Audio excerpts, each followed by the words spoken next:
Maling! Maling! Celaka. Mereka tahu aku yang ambil ponsel di toko itu. Hendak lari kemana aku ini?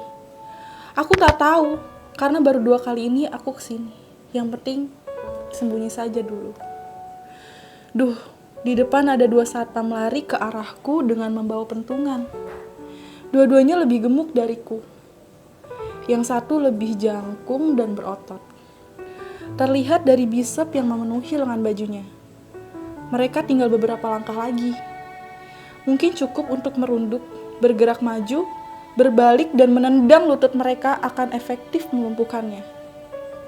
Ah, tidak. Tampaknya lebih efektif jika aku setengah melompat di antara keduanya dan memberi kejutan dengan menampar kuping mereka.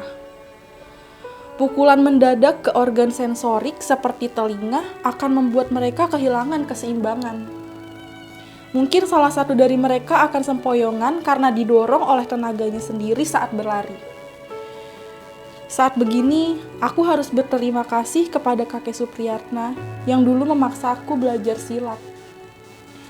Meskipun cuma silat dasar untuk membela diri, katanya aku memang berbakat menjadi pesilat. Sayangnya aku lebih senang bermain layang-layang dan berenang di sungai.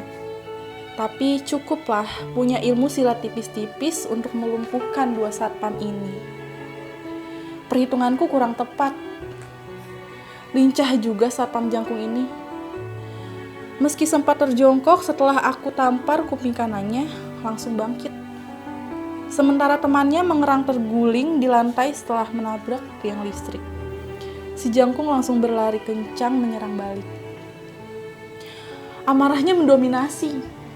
Biasanya orang seperti ini hanya mengandalkan tenaga untuk membalas sehingga gerakannya kurang terkontrol. Ini paling pas kalau aku menghindari ayunan pukulannya dengan merunduk ke sisi kanan sembari memutar badan lalu menyapu kedua kakinya yang kaki kiriku. Meskipun refleksku tak sebagus masa remaja dulu, ketika rajin berlatih silat, ini masih lumayan.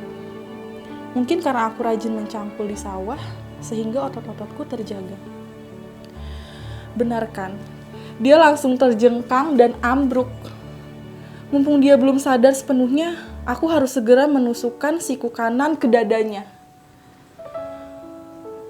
Jangan sampai kena ulu hati karena itu bisa membunuhnya. Lalu menguncinya dengan menekan leher menggunakan tangan kiri. Sementara itu, tangan kananku terkepal dan terangkat untuk mengantisipasi siapa tahu dia melawan balik.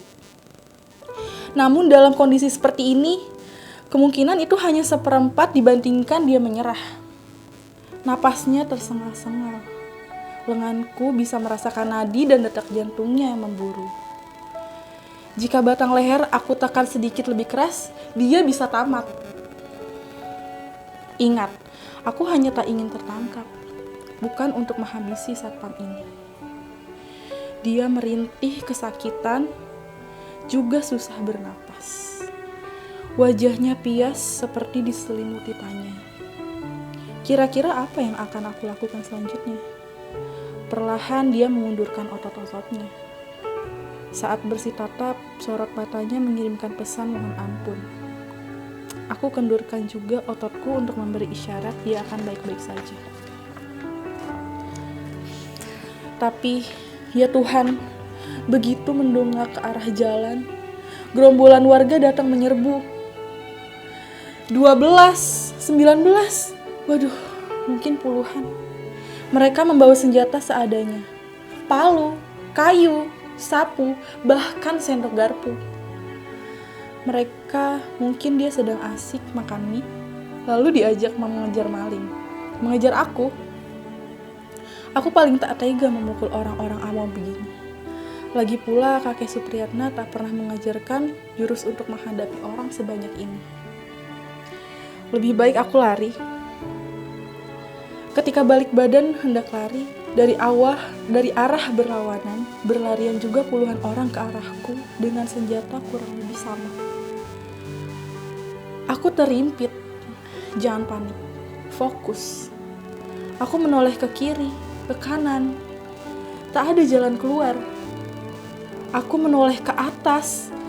Itu itu ada pagar rumah setinggi kepala yang bisa menghubungkan ke lantai 2. Mungkin cukup untuk kabur dengan melompatinya, menanggap plafon untuk lantai kedua. Lalu lari lewat genting rumah-rumah warga. Aku mengambil beberapa langkah mundur sebagai ancang-ancang melompat.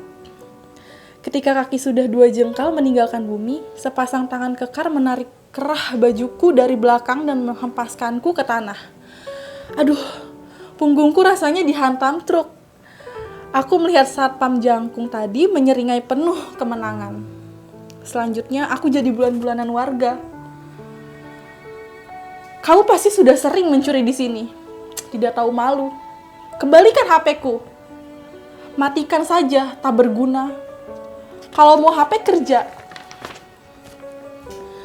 Kami sekeluarga sudah lama tak mempunyai HP. Terakhir sekitar setahun lalu. HP bekas beli di pasar ular dekat stasiun seharga Rp150.000. Makin lama bentuknya makin kembung seperti ular sehabis makan kambing, lalu panas dan tak bisa menyala lagi. Bangkainya kami pakai ganjal salah satu kaki tempat tidur yang memendek karena rayap. Teman kami, mereka ini, rayap, nyamuk, lalat, kadang cacing yang tiba-tiba muncul dari dalam tanah rumah kami. Tak punya HP tidak pernah menjadi masalah hingga pandemi corona melanda. Apalagi sejak tahun ajaran baru ketika anak sekolah diharuskan belajar di rumah. Katanya guru-guru akan bergantian datang mengajar lewat laptop atau HP. Itu aku dengar dari anak tunggalku, Soleha, yang mendengar kabar dari teman-temannya di kampung. Kami tak punya HP, jadi selalu ketinggalan info dari sekolah. Pak, minta tolong belikan HP biar Soleha bisa sekolah. Sudah sebulan lebih gak ikut pelajaran. Kata Soleha di suatu pagi semestinya sejuk, karena saat itu hawa sisa hujan semalam masih enggan pergi.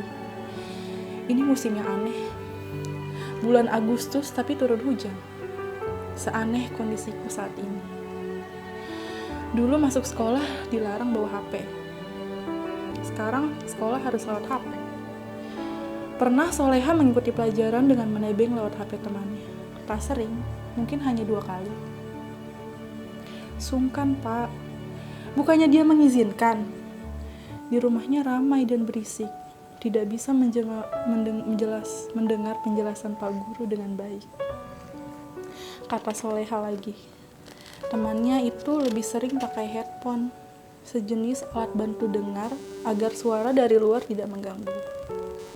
Kalau sudah begitu, Soleha hanya bisa melihat gambar tanpa memahami kalimat gurunya, seperti melihat ikan emas di akuarium, mangap-mangap tanpa suara. Soleha sulit menangkap pelajaran hari itu. Itu yang mendorong Soleha memutuskan tidak lagi menebeng dan memilih bolos sekolah. Aku juga paham kalau akhirnya dia memberanikan diri meminta dibelikan HP. Itu pasti lantaran dia tidak menemukan jalan keluar lain. Seingatku, sejak lahir, Soleha tak pernah meminta apapun. Meskipun itu hanya sekedar permen. Aku bersyukur dianugerahi anak yang begitu paham kondisi derita orang tuanya. Soleha lahir pada subuh yang tenang.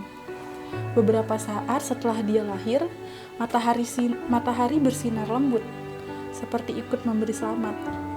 Konon anak yang lahir pada pagi hari menyukai kebersihan, lembut, ramah, dan memiliki sopan santun yang mengagumkan.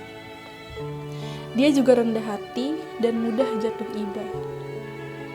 Aku sebenarnya tidak terlalu percaya dengan penilaian yang cenderung berbaur dengan mitos itu. Tapi sungguh, semua itu ada pada anakku. Dia juga pandai. Kepadanya aku menaruh harap kelak menjadi pemutus rantai kemiskinan dalam keluargaku. Kakekku, ayahku, bahkan paman-pamanku, semuanya bekerja sebagai buruh tani. Tanah kami habis dibeli murah oleh pengembang yang mengubah sawah menjadi perumahan. Harga rumah-rumah itu tinggi sekali, lebih tinggi dari langit ketujuh, sampai-sampai kami tak berani mampu membelinya. Tapi siapa tahu kelak Soleha menjadi sarjana yang mendapat pekerjaan dengan upah berlimpah sehingga kami tak perlu lagi makan dengan lauk sebutir telur dibagi 3. Siapa tahu Tuhan mengabulkan doa sederhana ini dan kelak Soleha mampu memperbaiki nasib keluarga yang selalu terlunta-lunta. Kuncinya adalah lulus sekolah. Nah, untuk bisa lulus sekolah, dia harus rajin sekolah. Yang sialnya sekarang harus punya HP kalau ingin mendengar pelajaran dari bapak atau ibu gurunya. Iya, HP menjadi kunci untuk mengakhiri kemiskinan keluarga. Oleh karena itu, permintaan Soleha untuk dibelikan HP ini sulit untuk tidak dipenuhi, tapi juga sulit untuk dipenuhi. Kondisinya seperti terkunci di dalam toilet umum. Hendak keluar tak ada jalan. Hendak bertahan, tapi aromanya tak tahan. Jalan satu-satunya menghembuskan nafas, lalu mencoba sekuat tenaga untuk tidak menghirup udara. Tapi bisa kuat berapa lama? Sebagai buruh tani, upahku tak pernah bisa menggapai harga HP. Pernah aku tanya harga HP ke sebuah toko di kota.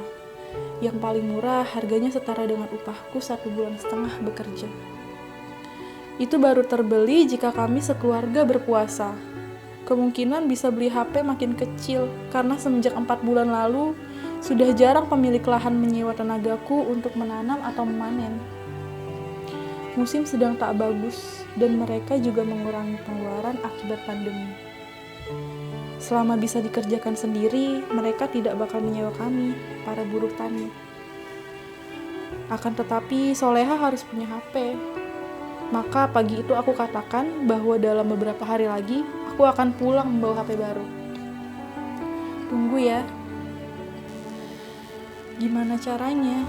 Tanya istriku yang sedari tadi hanya mengamati. Doakan saja. Selama ada keinginan, semoga ada jalan. Semua umpatan itu bersahutan bersama tendangan, pukulan, gebukan atau ludahan mereka. Aku bahkan merasa badanku melayang sebelum menghujam ke tanah. Berkali-kali. Entah apakah bagian-bagian badan ini nanti masih berfungsi lagi. Ada yang terasa patah di bawah ketiak kanan. Mungkin tulang rusuk. Aku hanya bisa bersedekap melindungi organ dalam dada sementara kepalaku bebas mereka hantam. Aku tidak peduli lagi dengan seluruh sakit yang sudah tak terhitung ini. Aku hanya membayangkan wajah Soleha yang baru masuk sekolah menengah pertama. Dia pasti cemas jika sampai sesore ini ayahnya belum pulang. Dia pasti cemas karena malam ini bakal gagal lagi mengerjakan tugas-tugas sekolahnya karena tidak punya HP. Aku mencemaskan Soleha. Aku mencemaskan doaku. Aku mencemaskan mimpiku.